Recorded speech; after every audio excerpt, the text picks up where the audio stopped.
President, John? if I can follow up on that, your staff, your senior staff, as you just referenced, is able to get tested every day. When will it be that Americans across the country will be able to get tested every day as they go back to work? Very soon. I mean, really very soon.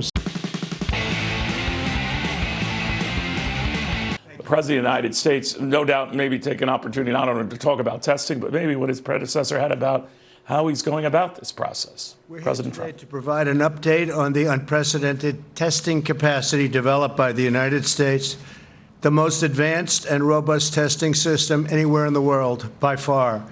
This afternoon, I'll also announce new steps that we're taking to make tests even more widely available. To battle the virus, my administration marshaled every resource at our nation's disposal: public, private, military, economic, scientific, and industrial, all at your disposal.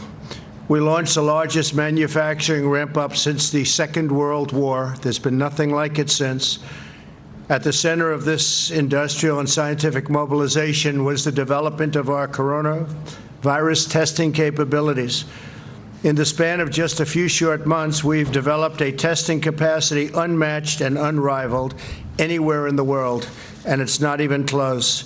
This is a core element of our plan to safely and gradually reopen America. And we're opening and we're starting, and there's enthusiasm like I haven't seen in a long time. Every American should be proud of the amazing array of talent, skill, and enterprise our nation has brought to this challenge. In 3 months, the FDA has authorized more than 92 different tests, and over 9 million have been performed here in the United States. 3 weeks ago, we were conducting roughly 150,000 tests per day. Now we're doing approximately 300,000 tests per day, a 100% increase, and it will go up substantially from that number. This week, the United States will pass 10 million tests conducted, nearly double the number of any other country. We're testing more people per capita than South Korea, the United Kingdom, France, Japan, Sweden, Finland, and many other countries, and in some cases combined. On Friday, the FDA authorized coronavirus antigen test, an alternative testing technology that can be much more readily manufactured. Quidel Corporation, which makes this newly authorized point-of-care test, estimates that it will be able to manufacture 150,000 tests per day, immediately increasing to 300,000 tests per day within just a few weeks. To further expand our nation's testing capabilities, this afternoon I am announcing that my administration we've got this all approved, it's all done, is sending $1 billion to America's states, territories, and tribes. So this has all been approved. We've gotten it done, completed. The money is going out. This major investment will ensure that America continues to conduct more tests than any country on earth by far. I said from the beginning that the federal government would back up the states and help them build their testing capability and capacities, and that's exactly what's happened. This partnership has truly flourished. We have really had a very good relationship with the states and the governors and other representatives within the states, a relationship like I think I can honestly say has not been seen in this country for many, many years.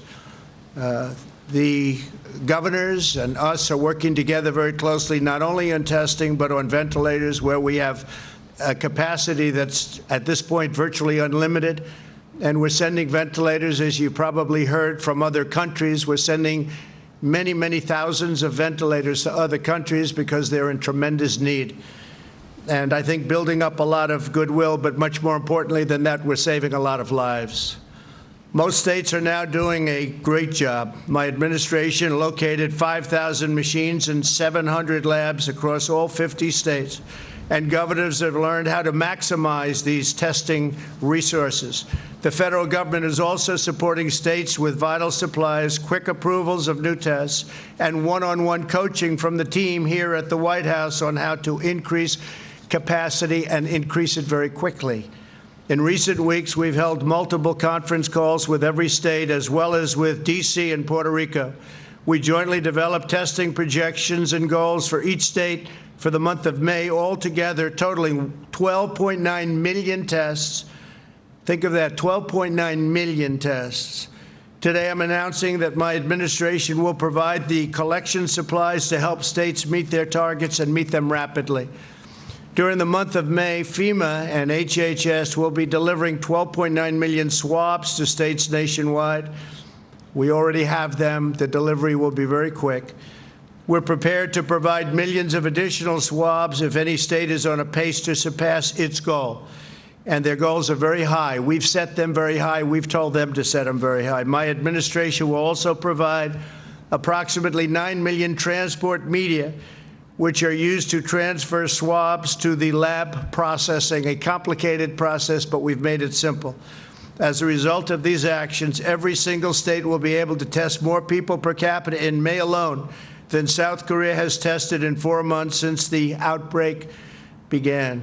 This major commitment is possible because of the massive mobilization of American industry, including Puritan Medical Products, U.S. Cotton, Abbott Labs, and Thermo Fisher. Some of these incredible companies produced rapidly for us, and their products are here with us this afternoon. These are all different products that were literally just developed. And if you can imagine that, and these are the best machines and the best equipment anywhere in the world, and other countries are calling us, and we're trying to work as much as we can, not only on ventilators, but also with testing. My administration also continues our tireless effort to expand testing in the most underserved communities. Through our partnership with the private sector, leading pharmacies and retailers are now operating over 240 testing sites across the country, and that's in addition to all of the other sites that we have working. 70% of these sites are located in communities with unique vulnerabilities. There will be more than 300 sites by the end of this week, and retailers are making plans to open up hundreds and hundreds more locations within the next 30 days. These additional sites are helping us ensure access to testing in every community. My administration is fighting relentlessly to protect all citizens of every color and creed from this terrible virus, the invisible enemy. In addition to vast amounts of testing supplies, my administration has partnered with the private sector to coordinate the delivery of more than 90 million N95 masks, and these are of the highest quality. Many are made right here in the United States, a capacity we didn't have at all at the beginning. 126 million surgical masks, likewise, many are made here. 9 million face shields, 21 million surgical gowns, 993 million gloves, and 10,690 ventilators. We're building thousands of ventilators in numerous plants all across our country. It's incredible, actually. This global pandemic has inflicted great pain and hardship on our people. It should have never been allowed to happen. It should have been stopped at the source. We mourn for every life the virus has claimed, and we share the grief of all of you who have lost a loved one, and that goes worldwide, too. Many, many countries, 184 countries at least. Thanks to the courage of our citizens and our aggressive strategy, hundreds of thousands of lives have been saved.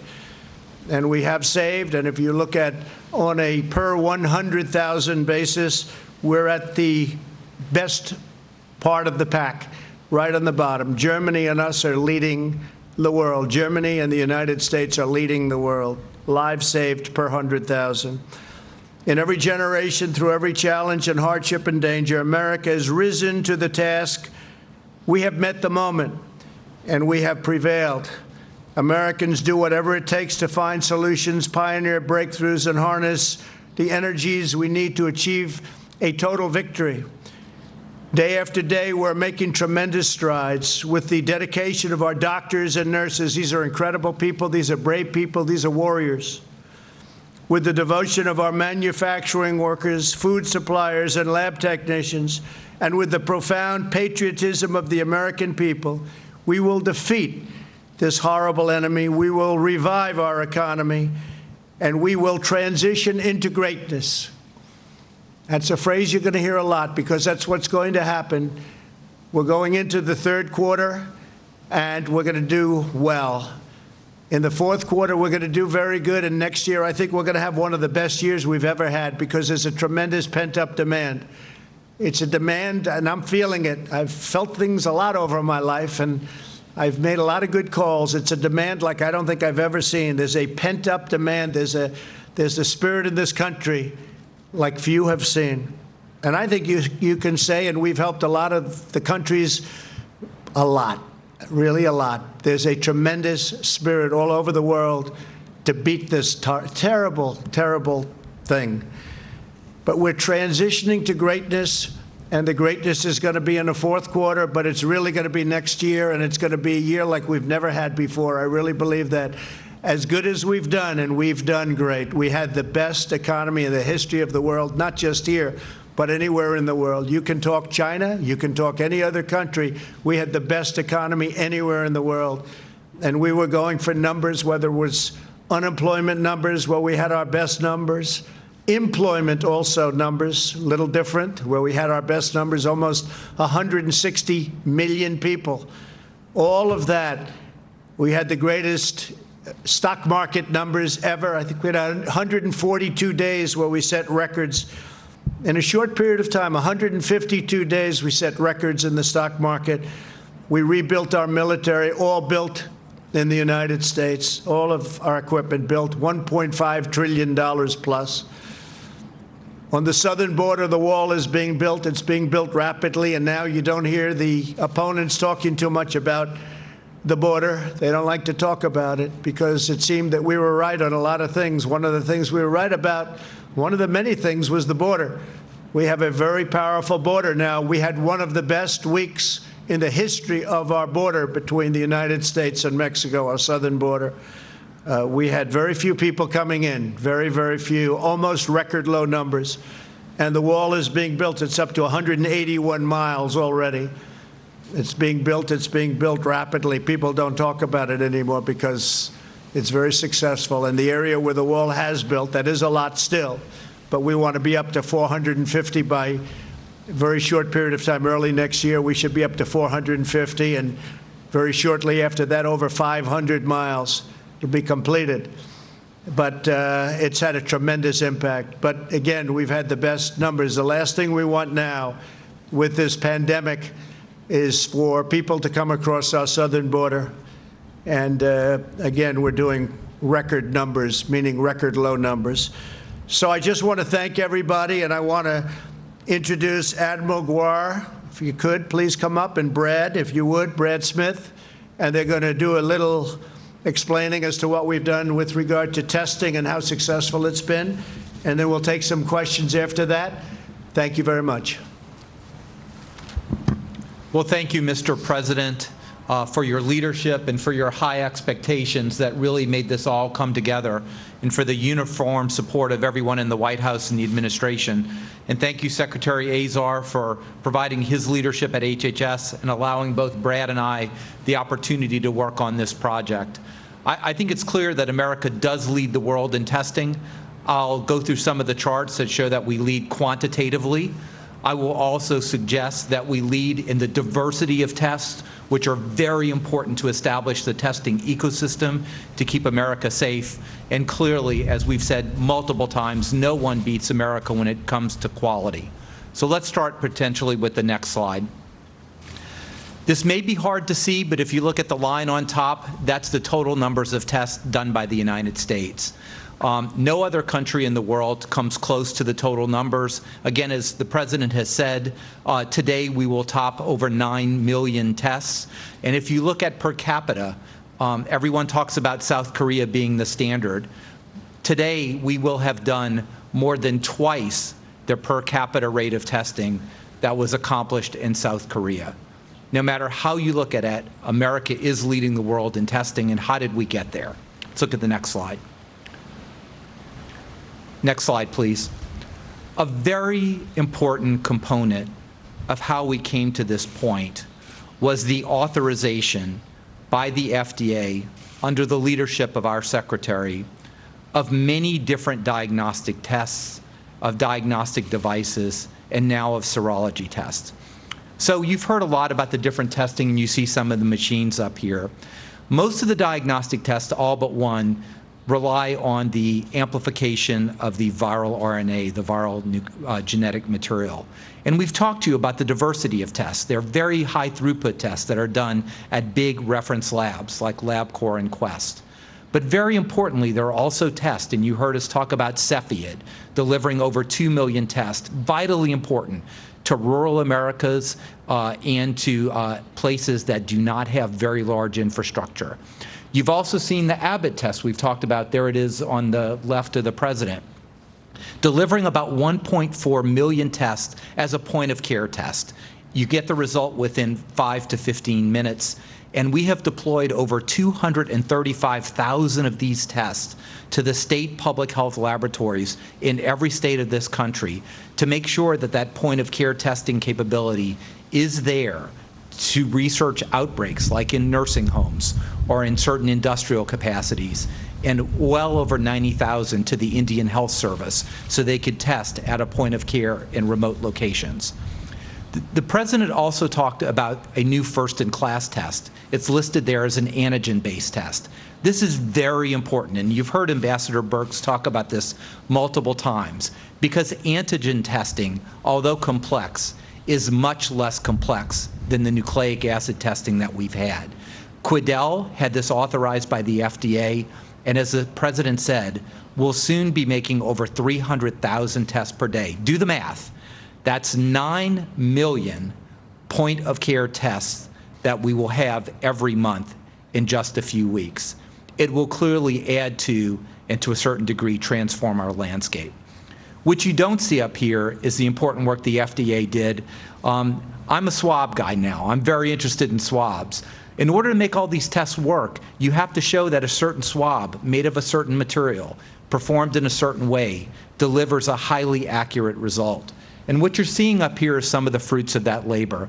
Without the authorizations of, for example, the foam nasal swab, we would be blowing through PPE all across the country because of the need for full PPE just to take a test. That has really been changed by this diverse authorization, and a recent authorization allows the great manufacturer, U.S. Cotton, to join our foundational industry of Puritan. Next slide. Last week, we did over 1.9 million tests, and that number is growing. And again, as the president said, and Brad will talk about, our states aspire to do well over 12 million tests over the next 4 weeks. You see the graph growing. What you also see, very importantly, is that little orange bar on the bottom is the cumulative number of positives. Our percent positives are going down, and that's what we want to see. In fact, in 31 states as of last night, the positivity rate is less than 10%, which is not a litmus test, but is a good idea that we're doing plenty enough testing that we can enter phase 1 for careful reopening. I also want to take the opportunity to say this doesn't happen by accident. I'm seeing everyone in the audience here, and I'm so pleased that they can be here. People sitting in the front have been working literally 18 to 20 hours a day, every single day of the week, for at least the past 2 months. None of this happens by accident. It happens because their hard work, their sacrifice of their family, all for a common good. And I'm very, very honored to consider you all as my colleagues. And my last slide, as the president said, $11 billion are now being announced to be delivered to the states for the sole support of testing. This will give them the resources to partner, as they have, with the federal government, with the president, the vice president, the task force, with Brad and I, to achieve their testing goals. And we're going to be very specific, and they know it, that there needs to be minimum numbers to be planned to test. They have to have plans for their vulnerable communities, including nursing homes, including those who are disabled, including those who are in prisons or who have working environments that they may have a more likelihood to spread the infection. And combined with that, the Secretary's Office of Minority Health will soon be awarding a large contract to guarantee a national network of state, local, and community-based organizations to assure that those underserved, particularly racial and ethnic minorities, are linked to the services they need, not only testing but in care as well. And with that, I'd like to hand it over to Brad Smith, who's the director of the Center for Medicare and Medicaid Innovation, but has really been the chief operating officer to make all of this come together. Brad. Thank you, Admiral. I want to talk through a little bit specifically the work that we've been doing with the states. So as the Admiral mentioned, over the past few weeks, we've been working with each state to set a target for their testing goal for May. Over the series of a couple of different calls, we've aligned on what those goals are. And as the Admiral mentioned and the President mentioned, they add up to over 12.9 million tests in the month of May. For every state, this is greater than 2% of their population in the entire state being tested in May. And for many states, it's a much higher number than that.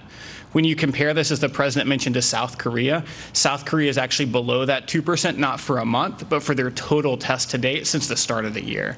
And so our states have come together to set really ambitious goals that we're excited to support them in meeting. If you go to the next slide. As I talked about last time in the press briefing, there are really three parts to making sure that a test can happen. The first part is the specimen collection supplies, the second part is the machines, and the third part are the lab supplies that the machines need to run. And what we've been working to do is to make sure that each state has all three of those parts to be able to conduct the number of tests. The first part is the specimen collection supplies. The commercial market today is providing a large number of these supplies already to states and already to hospitals. But we wanted to ensure that every state had more than what they needed to be able to conduct the number of tests they're aiming in May. So what we've done is we've purchased enough tests to support the state testing goals for May and June.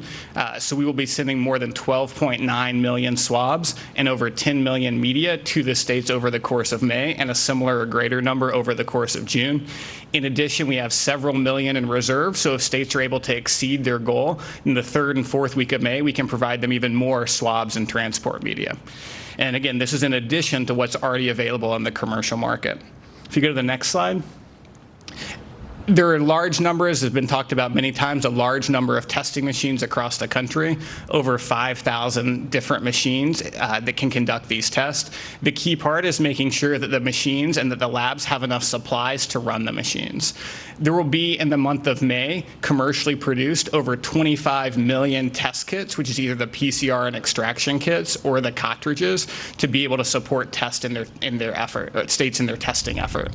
And what we've been working to do with each state is understand their total goal, and each of the manufacturers has been a great partner with us and told us how many tests they're shipping to each lab in each state over the course of May.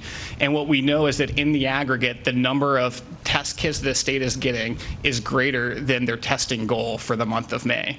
In addition to what the states have already purchased, there's over 7 million additional tests that remain unpurchased, the majority of those from Thermo Fisher, which is the most common machine in the country. So we feel very confident the states will not only have the specimen collection supplies and the machines, but also the extraction kits and the reagents they need to be able to hit or potentially exceed their testing goals. And if you go to the last slide, the last piece of the puzzle is making sure that Americans have access to these tests. Healthcare providers, hospitals, primary care physicians are already providing these tests to date. And we, for the past 6 or 7 weeks, have been partnered with the retailers who have massively been ramping up their effort. Today, there are over 240 retail sites. We've been working with the retailers to make sure that they're specifically targeting low-income and other vulnerable communities across the country. And we are talking with them about potentially opening more than another 1,000 additional sites over the next month or two. So we hope that we've put together the right pieces of the puzzle, having access points for patients and Americans across the country, having the specimen collection supplies needed to take the test, having the machines, and then also having the lab testing supplies with the machines. So thank you very much. Thank you very much, Brad. Maybe you'll both stay there. Could be some questions. Okay, please, John, go ahead. You can't hear me. We had a situation here at the White House on Friday where a member of the Vice President's staff tested positive for coronavirus, which has now caused 3 of the top U.S. officials involved in the coronavirus response to self-isolate. Two-part question. Where did the system break down to allow that to happen? And what would you say to employers who look at the experience here at the White House and say, are we ready for this? I don't think the system broke down at all. One person tested positive, surprisingly, because the previous day tested negative. And 3 people that were in contact, relative contact, who I believe they've all tested totally negative, but they are going to, for a period of time, self-isolate. So that's not breaking down. It can happen. It's the hidden enemy. Remember that. It's the hidden enemy. So things happen. But the 3 tested negative. The one who tested positive will be fine. It will be absolutely fine. Yeah, John? And what do you say, Mr. President, to other companies who may look at this and say, I don't know if we're ready for all this? Well, I think, we have a lot of people in the White House, and we had one. Basically, we had one person. So we had a lot of people that work here. This building is shocking if you looked at the numbers, and it's also tremendous numbers of people coming in. Normally, you wouldn't do that. But because we're running a country, we want to keep our country running. So we have a lot of people coming in and out. Many of those people, most of those people are tested, depending on what portion of the Oval Office area they're going in. Everybody coming into the president's office gets tested. And I felt no vulnerability whatsoever, John. But the 2 people, as I said, and 3 people they have been tested, and it's negative, and they'll be probably out of quarantine very quickly. Okay? President, John? if I can follow up on that, your staff, your senior staff, as you just referenced, is able to get tested every day. When will it be that Americans across the country will be able to get tested every day as they go back to work? Very soon. I mean, really very soon. It's an interesting question because normally you would have said that you are not tested, and you would have been, knocking us for not getting tested. So if we get tested, it's a problem, and if we don't get tested, it's a problem. But I like the way your question was phrased better this way, because it is a positive. We are tested. We have great capability. You look at all of these machines here. They're incredible machines. They're the best anywhere in the world. No place in the world has this kind of equipment.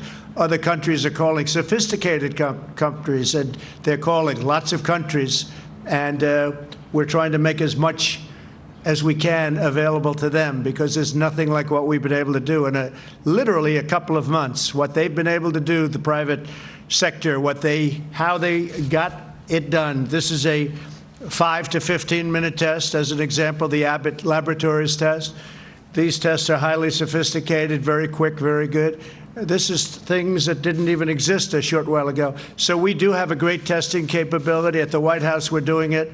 And I think, generally speaking, we had a call with the governors the other day. Generally speaking, without exception, they were all extremely happy with what's going on with respect to their testing. Okay? But should people be told to go back to work until they have that assurance that they and their co-workers are able to get a test, which we're still not there? We're leaving that up to the governors, as you know. And if we see something wrong, we'll call them out and we'll stop it. But we are leaving it up to the governors. Some are being not aggressive enough, in my opinion, and some are being a little bit aggressive, but they're being very careful. And the people of the country, they've learned a lot over the last 2 months. They've learned about social distancing and washing your hands and other things that we've all learned and talked about. They've learned about, I see everybody, just about everybody has a face mask on. They've learned about face masks, the good and the bad. By the way, it's not a one-sided thing, believe it or not. But our country has learned. Our country has been incredible. And you see the numbers, they're dropping very substantially. The numbers are dropping around our country very, very substantially. So we leave that, John, up to the governors, and I think they're making a lot of good decisions. We've had, as I said, a great relationship with governors, Democrat and Republican, and I think overall they're making very good decisions. Nobody in this group. All the ones behind the rope. That's interesting. Please. Thank you, Mr. President. You said in your comments earlier, we have met the moment, we have prevailed. To you, sir, is the mission accomplished, even with 1.4 million? No, we prevailed on testing is what I'm referring to. That was with regard to testing. You never prevail when you have 90,000 people, 100,000 people, when you have 80,000 people as of today, when you have the kind of death you're talking about, when you have potentially millions of people throughout the world that are dying, that's not prevailing. What I'm talking about is we have a great testing capacity now. It's getting even better. There's nobody close to us in the world, and we certainly have done a great job on testing. And testing is a very big, important function. By the way, some people consider it more important than others, to be honest with you. But testing certainly is a very important function, and we have prevailed. We have the best equipment anywhere in the world. Okay, please. Yeah. Please, go ahead. There are a variety of reports that Chinese hackers are attempting to steal technology related to vaccine research. Is this something you're concerned about? What can you say? So what else is new with China? What else is new? Tell me. I'm not happy with China. They should have stopped this at the source. They could have stopped it right at the source. So now you're telling me they're hacking. So I just say this, Steve, what else is new? We're watching it very closely. If I could follow up, sir, the South China Morning Post, the Beijing newspaper, says that China would like to reopen negotiations on the trade deal to make the terms more favorable to them. Is this something you'd be interested in doing? No, not at all. Not even a little bit, no. I'm not interested. We signed a deal. I had heard that, too. They'd like to reopen the trade talk to make it a better deal for them. China's been taking advantage of the United States for many, many years, for decades, because we had people at this position right here where I'm standing, sitting right in that office, the Oval Office, that allowed that to happen. No, I'm not interested in that. Let's see if they live up to the deal that they signed. Okay? Please, go ahead. Mr. President, what are your thoughts about a second round of direct payments to Americans that's included in the House Democratic bill? Well, we're talking about that with a lot of different people. I want to see a payroll tax cut. I want to see various things that we want. I want the workers to be taken care of. But we are talking about that. We're negotiating with the Democrats. We'll see what happens. But as I said, it's a transition, and this is really going to be, in my opinion, we'll see. But I think it's going to be something that's going to be very special. It's a transition to greatness. And greatness is next year, right from the beginning. I think we're going to do fantastically well. I view the third quarter, as I said, as a transition quarter. Could be pretty good, but a transition quarter. Toward the end of the fourth quarter, you're going to see some numbers that are going to be tremendous, I think. And next year, you're going to have potentially the kind of numbers that you saw before, and maybe even better, because there is that pent-up demand that is, you know, a lot of people wanted to do things, they were ready to do things, and they've had to hold back because of the virus. So I think you're going to have, with that pent-up demand, a phenomenal year next year, unless somebody messes it up by coming along and raising taxes, doubling, tripling, quadrupling your taxes, like a certain party, namely the Democrats, want to do. You'll mess it all up. You know, we had the greatest in the world. I presided. This administration presided over it. It got great for a reason, and we'll do it again. And we'll do it again very quickly and very easily. I see that happening. Yes, ma'am, please. Thank you, Mr. President. Almost everyone, as you noted, in the Rose Garden is wearing a mask today. Why haven't you required everyone at the White House to wear masks before now? Well, if they're a certain distance from me, or if they're a certain distance from each other, they do. In the case of me, I'm not close to anybody. I'd like to be close to these two gentlemen. They're hardworking, great men, but they just said, frankly, let's keep it this way. So obviously, in my case, I'm very far away from everyone. But if you look at all of those people over there, every one of them, from what I see, these are White House staffers, they're White House representatives, they're White House executives, and everybody has a mask on. We've had just about everybody I've seen today has worn a mask. Yeah. Were you the one who required that, sir? Yeah, I did. I required it, yes. Please, go ahead.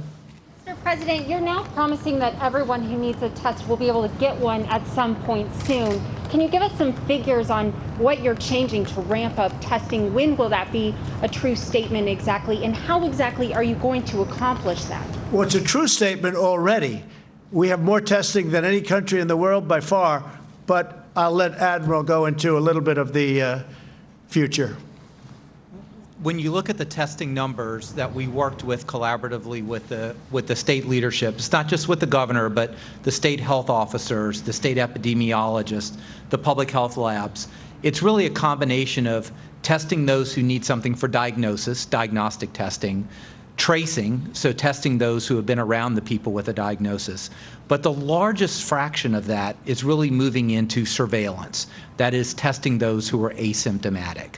And when you do the numbers, this amount of testing on a state-to-state basis really is in the range that we need to accomplish all of that certainly within the range that we need. So it really encompasses those three things. The other thing I would say is, particularly as we move into the summer, there are surveillance mechanisms, and I talked about them before, like a weather radar. And just think about that weather radar. The influenza-like illness network, which is at about 75% of healthcare institutions, and syndromic surveillance. So if we see a blip on that weather radar, combined with CDC personnel in every single state and with contact tracers, we really run to the fire, right? And that's when you detect, you trace, and you shut off that outbreak right when it starts. Mr. President, there does seem to be a double standard here, Mr. President, where members of your own staff can get tests frequently when they need it, but ordinary Americans cannot. So when will the rest of America have the same access that members of your own White House have to testing? And you know what? If we didn't get the tests, if we did no tests in the White House, you'd be up complaining, why aren't you getting tests for the White House? See, we can't win, because if we didn't get the tests, you'd be up. I understand you very well, better than you understand yourself. And frankly, if we didn't get tests done, you'd be up complaining about the fact that we didn't have the tests done. Now that we're doing so well on tests, and so quick and so fast, 5 minutes, et cetera, and so accurate, you're complaining that we're getting too many tests. So you can't win. Go ahead, Phil. Yeah, Mr. President, many Americans want to return to their normal lives, but they're afraid to do so. How can you ensure Americans that it's safe to go to their own workplaces when the most secure workplace in the country, the White House, cannot contain the spread of the coronavirus? It's infected some of your own staff. Well, when you say some, so we have a person, and the person got something happened right after a test was done. 3 other people met that person, came into relative contact, very little contact, and they're self-quarantining. That is not exactly not controlling it. I think we've controlled it very well. We have hundreds and hundreds of people a day pouring into the White House. It's a massive office complex, including the very large building right behind us that you know so well. So I think we're really doing a very good job in watching it, and I think it's very well contained, actually. And part of the reason it is because of all the tests we're able to give. But it was one person, and the other people were only people. They're quarantined. You understand this, Phil. They're quarantined for a specific reason. The reason is they were in the general proximity of the one person.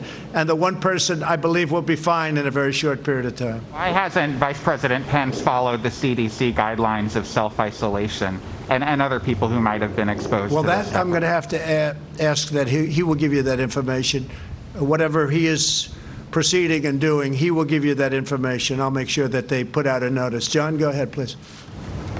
Mr. President, up until now, it's thought that the most vulnerable people were those above the age of 60 or 70 or 80, and the children were pretty much, I don't want to say immune from this, but weren't affected by it. But all day long in the news today, we have been hearing and seeing this terrible syndrome that some 85 children have now. 3 of them have died. What is the task force talking about in terms of that, and what could be done about it? We're seeing that all over the world now with young children. Very, very tiny percentage, but it's still, it's the swelling and the skin rash. And we're looking at that very closely, John. It's a phenomena that's just been brought to everyone's attention a couple of weeks ago. Admiral, you may have something to say about that. So thank you for pointing that out. And again, I've said many times I'm a pediatrician and a pediatric ICU doctor. This syndrome, which we call, or similar to Kawasaki syndrome, it has been seen in a novel coronavirus before, and it's associated with illnesses. So we have a very strong activation on this. We do know treatments for this, but the CDC is interacting actively with the Pediatric Intensive Care Unit network to create case definitions and to understand how this is going and if there are predispositions. The National Heart, Lung, and Blood Institute, I spoke to Dr. Gary Gibbons, who directs that, who is advancing many research projects based on that. The ASPR, the Assistant Secretary for Preparedness and Response, has a team out in several areas looking at if there are any special treatments. We know what the basic treatment is, but this is a little bit different than we normally see. So there really is an activation among all the branches within HHS, working with networks at children's hospitals and ICU nets. It is a small percentage, but it is quite frightening. And this reflects the fact that this virus affects the vasculature. We see clotting, we see strokes. And this is a vasculature phenomenon of inflammation we see in children. President, with this newly emerging syndrome now among young children, what do you say to parents who would like to get their children back to school but are now looking at this and potentially afraid to do that? Well, again, it's a tiny percentage, but you're right. So we're looking into it very strongly. And the Admiral, as he said, he's known about this for long before this happened. But it is a very, very small percentage. And people recover from that. The children recover from that. Right? Yeah, yes, sir. Most do recover from this, but it is a serious and it can be a fatal condition. So we do want to make sure that parents understand that high fevers, red rashes, particularly in your child, you may need to contact your healthcare provider. There are treatments for this. They work very effectively if gotten early, at least for the vast majority of the cases. We're studying that very closely, and it's been on the radar for weeks, actually, because we've seen this for quite a while. But it's been very rare, but we're looking at it very closely. It's very important to us. I think one of the things we're most proud of is this just came out, deaths per 100,000 people, death. So deaths per 100,000 people, Germany and the United States are at the lowest rung of that ladder, meaning low is a positive, not a negative. Germany and the United States are the two best in deaths per 100,000 people, which, frankly, to me, that's perhaps the most important number there is. Please go in the back, please. Thank you. Thank you, Mr. President. I have two questions, one on the Ahmaud Arbery case and one on the coronavirus. The first on the coronavirus, the vice president is said to be in some sort of self-isolating, keeping his distance from people. What do you say to Americans who say, how can you keep me safe? How can you reopen the government if even the vice president is self-isolating? And why hasn't testing gotten up to the point where every American who wants a test can get a test? Well, the vice president, first of all, has been tested, and he's negative, and it was tested yesterday, tested today, and he's negative. He's in very good shape, and I think that that's going to be fine. As far as Americans getting a test, they should all be able to get a test right now. They should be able to get a test. That's the problem with a question like that. We go through a whole announcement saying we're #1 in the world by far, by a factor of 2 and even 3 and 4, depending on where you're looking. And I get a question, when will everybody be able to get tested? If somebody wants to be tested right now, they'll be able to be tested. As far as the incident at Georgia, I think it's horrible, and it's certainly being looked at by many people. I'm speaking to many people about it. I saw the picture of him in his tuxedo. It was so beautiful. I mean, he looks like a wonderful young guy. Would have been a wonderful, just a wonderful guy. I think it's a horrible thing.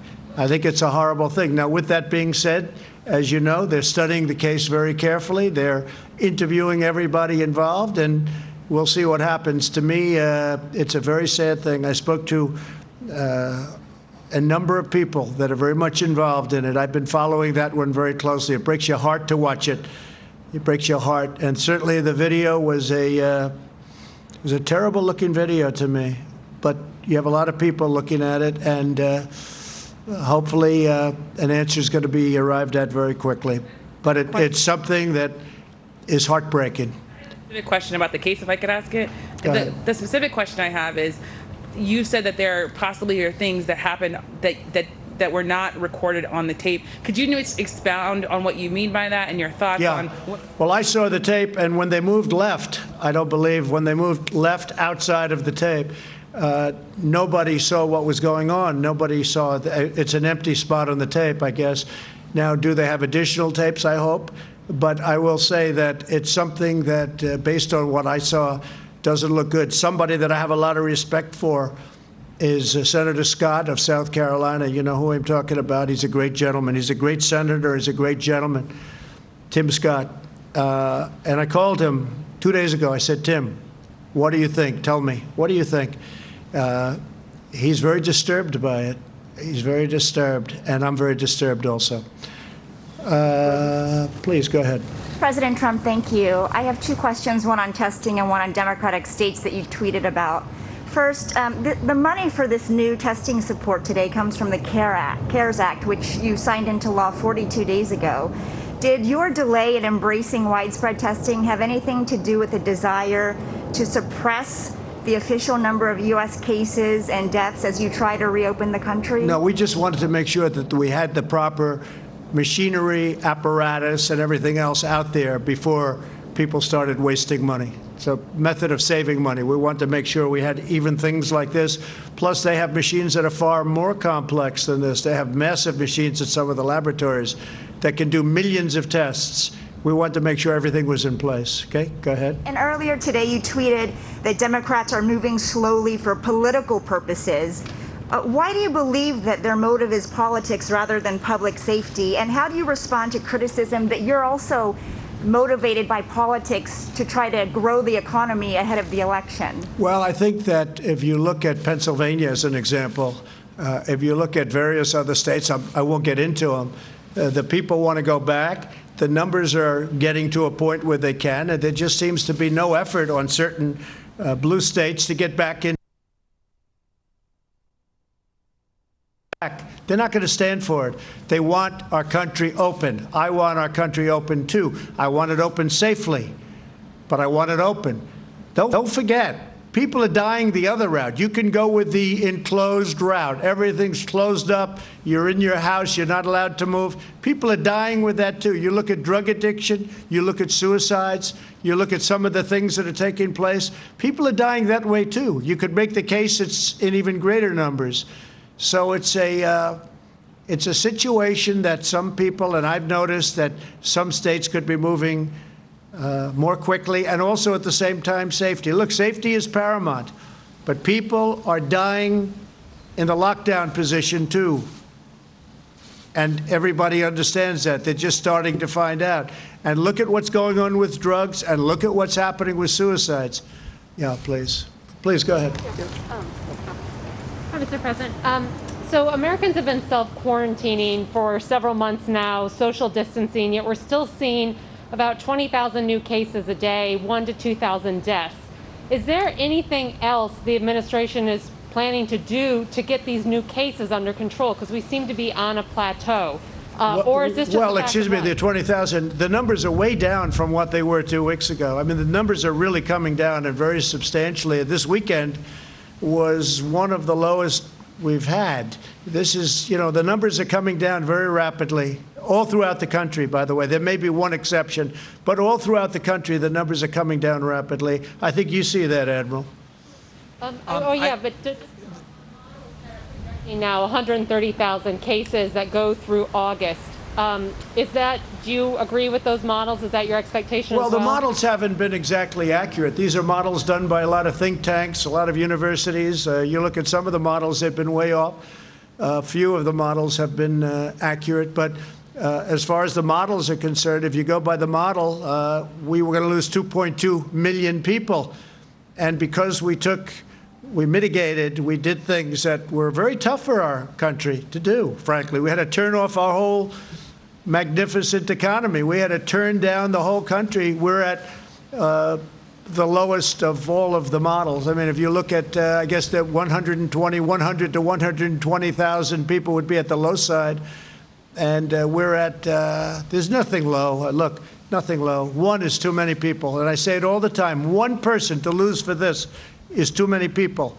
It's a disgrace what happened. But if you look at the models, we're at the lowest of those projections. But the models are not models done necessarily by the White House. They're models done by many people all over the world.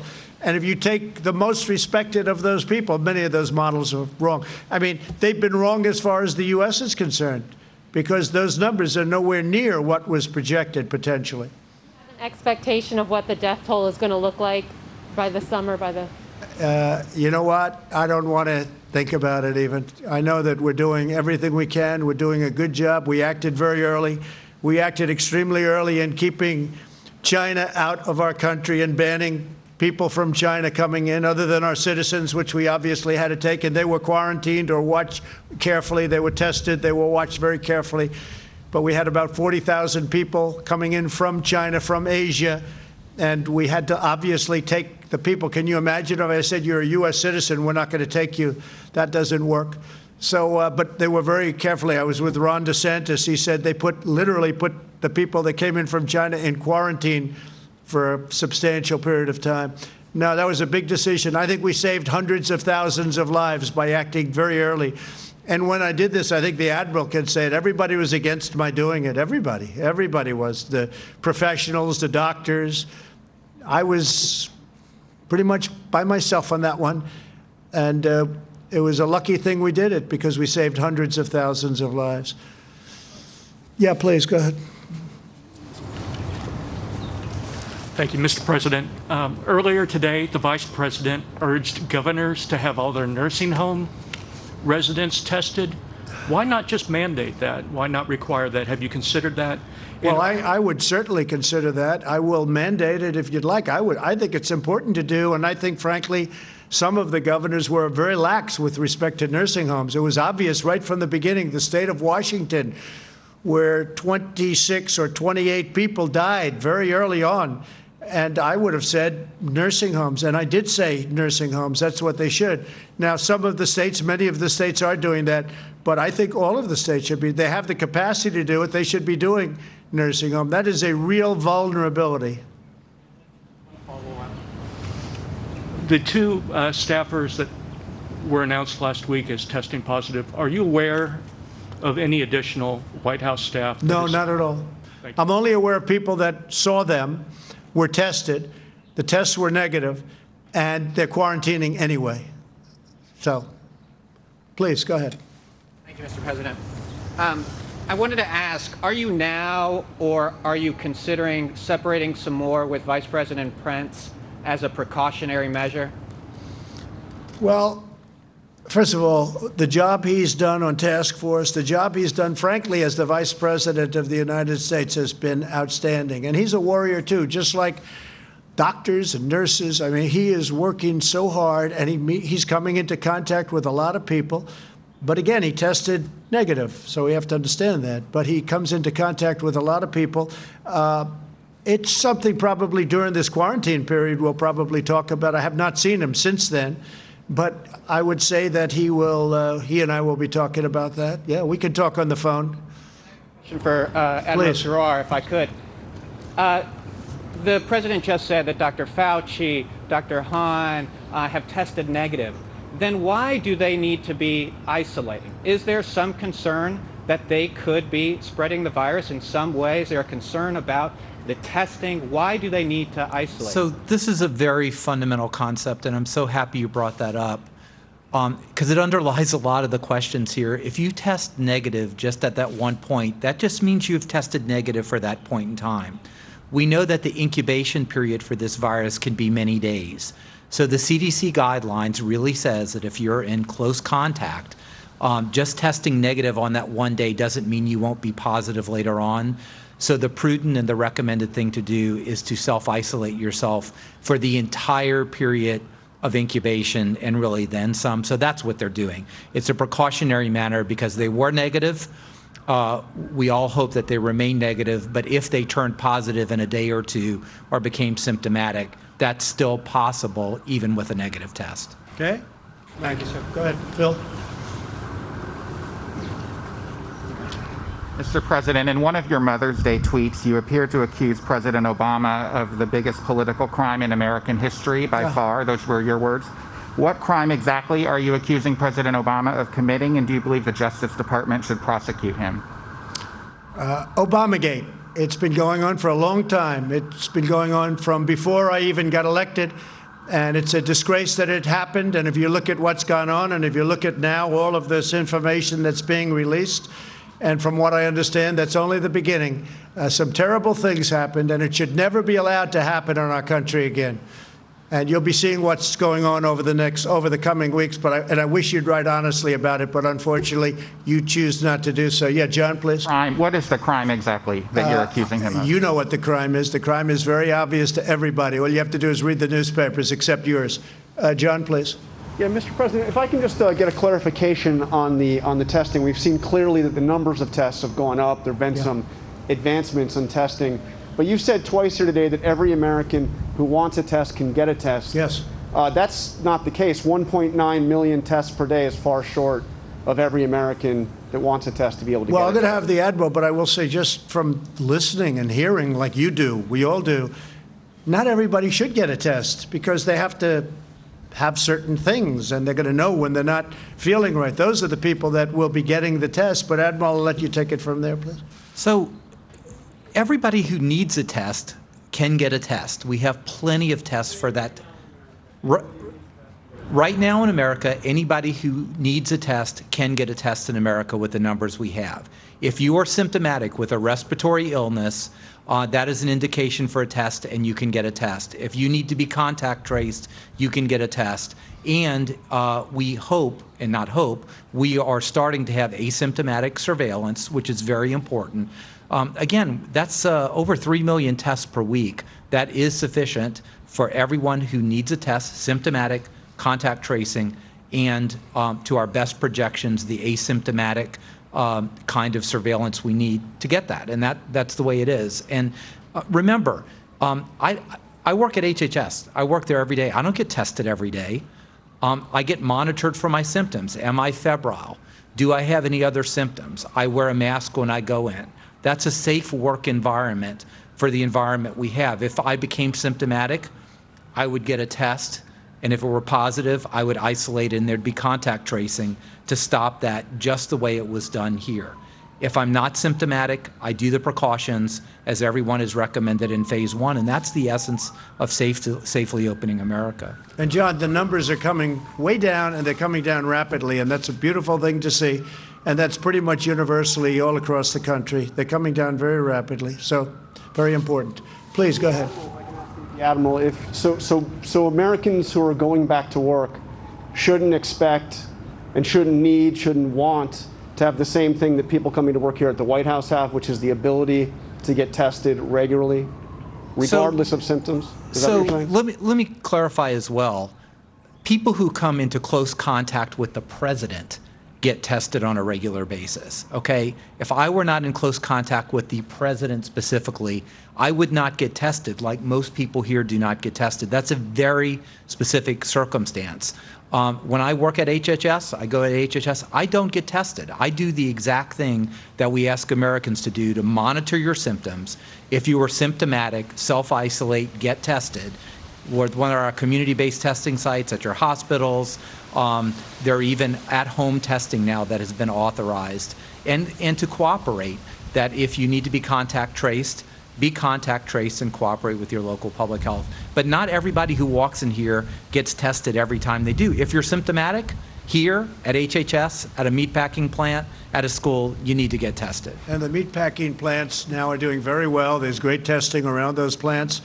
And we're finding out who had the problem. They're being quarantined, and the meatpacking is moving along very nicely. But they were trouble spots. They were hot zones, definitely. Please. And you know, one thing I think is very important, though, John, just to finish, we have now, and nobody says it, they just don't want to write it, by far more tests than any other country in the world, not even a contest. And the quality of our test is the best anywhere in the world. That's very important to say. Please go ahead. So to make sure I understand the White House's position, are you saying that right now you feel there is enough testing, adequate testing across the United States, or do you feel that it needs to be ramped up, and by how much, if so, does it need to be ramped up? I think we've been clear all along that we believe, and the data indicate, we have enough testing to do the phase 1 gradual reopening that has been supported in the president's plan and the task force plan. And it has to be a phased reopening. Nobody's saying turn the light switch on and everyone go, because then it would be really impossible to control the spread of the virus. You know, there are many, many models out there. The Rockefeller Foundation published their recommendations of about 3 million tests per week. That's exactly what we're doing. If you look at our agent-based models, it's far below that. If you take the Safra Center at Harvard and correct their misassumptions, like on the sensitivity of the test, the mitigation processes, and how many people get hospitalized, you get about that number. Now, I am not going to come here and say we can absolutely swear it's God's truth that this is the number we need, but we know we have enough to open, and we're going to be very careful with our ILI net, with our surveillance programs, and with the data come in to inform us even further as we grow and learn. And I think Brad may. And let me just add a little bit to that, because most days I don't come to the White House to work. I either go to FEMA or I go to HHS. And let me just talk you through what the protocols are there, because I would never get tested if I wasn't coming to the White House. So every day when we come in, we get our temperature taken and we get asked questions about if we have symptoms. If you don't, then you enter the workplace. And then there's hand sanitizer all over the place. In rooms that are made for conference rooms, they put pieces of paper that say don't sit in essentially every other or every third seat to separate people. And so there's a lot of precautions that we're taking in the federal government that are separate from testing, and those are the precautions that the agencies that Admiral Giroir and I are working at every day are using to let us continue working. If people want to get tested, they get tested. We have the greatest capacity in the world, not even close. If people want to get tested, they get tested. But for the most part, they shouldn't want to get tested. There's no reason. They feel good. They don't have sniffles. They don't have sore throats. They don't have any problem. If they do feel there's something happening, they have the absolute easy. In fact, Ron DeSantis of Florida, the governor, is doing a fantastic job in Florida. He said he's got a little bit of the opposite problem. He's got so much testing that people sit around and wait for people to come in, that they have a great overcapacity for testing. And there are numerous other states that have told me the same thing. That's, by the way, a good problem, not a bad problem. Okay? Yeah, go ahead, please. Said many times that the U.S. is doing far better than any other country when it comes to testing. Yes. Why does that matter? Why is this a global competition to you if every day Americans are still losing their lives and we're still seeing more cases every day? Well, they're losing their lives everywhere in the world. And maybe that's a question you should ask China. Don't ask me, ask China that question, okay? When you ask them that question, you may get a very unusual answer. Yes, behind you, please. Sir, why are you saying that to me specifically? I'm telling you, I'm not China? saying it specifically to anybody. I'm saying it to anybody that would ask a nasty question like that. That's not a nasty question. Please go ahead. Why does it matter? Okay, anybody else? Please, go ahead in the back, please. I have two questions. No, it's okay. But We'll you go over pointed here. to me. I have two questions, Mr. Next, President. next, please. But you called on me. I did, and you didn't respond, and now I'm calling on Sorry, I just the wanted young to, lady in the back, please. I just wanted to let my colleague Okay. finish. But can I ask you a Ladies and question, gentlemen, please? thank you very much. Appreciate But you it. called Thank you on very much.